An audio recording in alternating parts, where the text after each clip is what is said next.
Have you ever left a radio on a dead station or listened to the hum of an old TV and felt like you could hear someone whispering your name? Most of us call it white noise and ignore it. But there is a growing body of evidence that suggests this static is unempty space at all. It's a bridge. Researchers around the world have captured clear, intelligent responses from the other side hidden within these frequencies. Today, at Blessed Be Mystery Stories, we're reinvestigating the deadly secret of electronic voice phenomena and the spiritual danger of listening too closely to the static. The Y-Files often explores how technology can reveal things the human ear misses. In the 1950s, Friedrich A., film producer, was recording bird songs when he heard a man's voice on his tape speaking about nocturnal bird voices.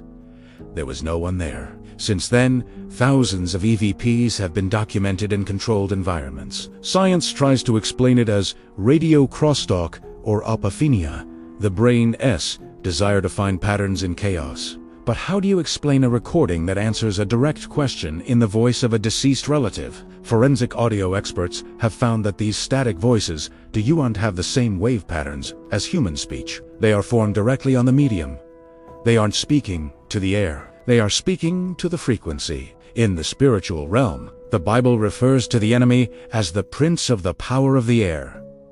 Airwaves, frequencies, and invisible signals are territories. When a house is filled with constant, chaotic noiser, when a person becomes obsessed with tuning in to these dead frequencies, they are essentially opening a spiritual window. These entities are frequential intruders. They don't have a physical throat to speak, so they use the energy of white noise to manifest their presence. Why? The static. Because, in chaos, it's easier to hide a lie. They use these sounds to bypass your spiritual guard, whispering thoughts of fear, confusion, and despair directly into your subconscious. But there is a frequency that no shadow can mimic. There is a famous story of a sound engineer who became haunted by voices coming through his studio equipment. He was on the verge of a breakdown until he realized he was fighting a battle of frequencies. He didn't just turn off the machines, he changed the atmosphere.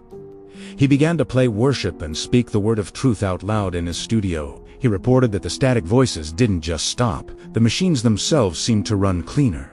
You see, darkness can only vibrate in a space where the light is absent. When you tune your life to the frequency of the Creator, the noise of the enemy becomes nothing but silence. Are you listening to the static of fear? Or are you tuned in to the voice of peace? It's time to clear the signal. If this investigation opened your eyes to the spiritual battle for the airwaves, subscribe to the channel and join our community. And before you go, comment God that I'll answer specially for you. Sleep in the peace of the true voice tonight.